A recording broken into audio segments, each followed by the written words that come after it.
Assalamualaikum warahmatullahi wabarakatuh. Jumpa lagi dengan channel Siti Nur Samsi Amin, membahas tentang kelompok, organ, dan perkembangbiakan pada tumbuhan. Setelah kita mempelajari teori di dalam kelas, alangkah baiknya ketika kita mengkontekstualkan apa yang kita pelajari di dalam kelas, bagaimana bagian-bagian dari kelompok tumbuhan itu yang terdiri dari divisi Birophyta atau lumut, divisi Pteridophyta atau paku, dan divisi Spermatophyta atau tumbuhan berbiji Phyta. Begitu pula organ atau struktur yang menyusun tubuh tumbuhan, bagaimana akarnya, bagaimana batangnya, dan bagaimana daunnya, serta perkembangbiakannya.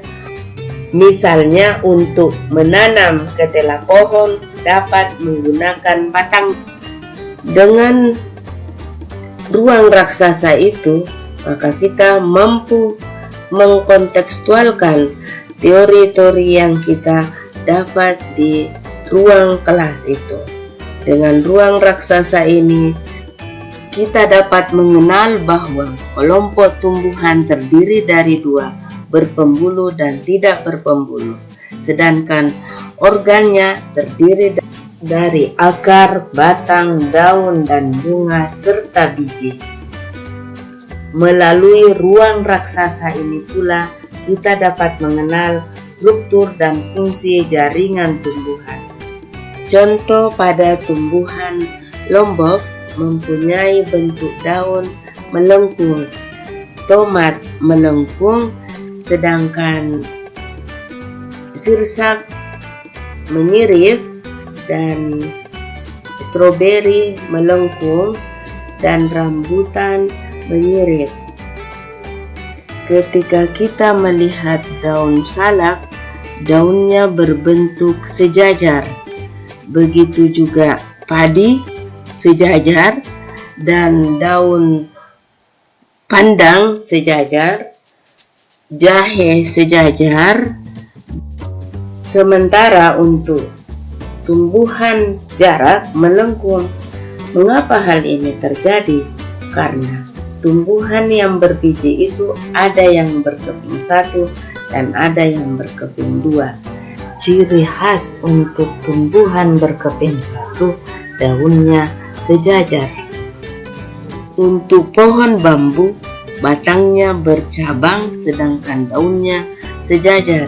Sedangkan langsat menyirip, batangnya tidak bercabang.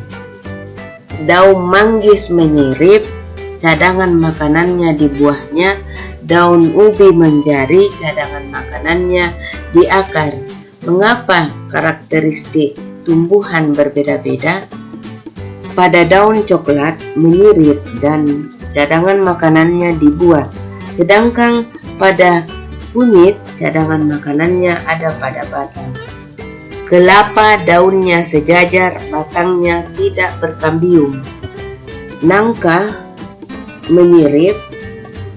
Hal ini menarik karena pohon kelapa mempunyai batang yang besar tetapi tidak berkambium, dan ini perlu didiskusikan. Ternyata yang menyebabkan batangnya besar karena berkas pengangkutnya. Untuk tumbuhan yang berpembuluh, setiap organnya memiliki berkas pengangkut. Misalnya akar berfungsi untuk mengangkut air dan zat hara ke seluruh bagian tubuh. Air diangkut ke daun untuk proses fotosintesis, sementara di akar dan daun beserta batang memiliki xilem dan fulem. Xilem berfungsi untuk mengangkut air dan zat hara ke seluruh tumbuhan, sedangkan fulem untuk mengangkut hasil fotosintesis ke seluruh tubuh tumbuhan. Perhatikan lumut yang tidak berpembuluh, tidak memiliki berkas pengangkut. Berbeda dengan tumbuhan yang berpembuluh.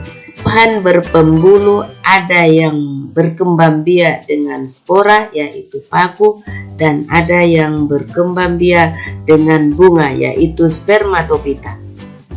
Untuk sesuatu yang bermakna dari ruang raksasa ini, maka kita akan membuat pengawetan dari daun-daun yang kita kumpulkan untuk membedakan tumbuhan berkeping 2 dan tumbuhan berkeping 1. Untuk kegiatan pengawetan atau herbarium ini, kita ambil beberapa daun dan yang berbagai jenis daun, kemudian kita simpan di dalam lipatan buku sampai 2 pekan untuk proses pengeringannya. Kemudian kita tempel di gabus,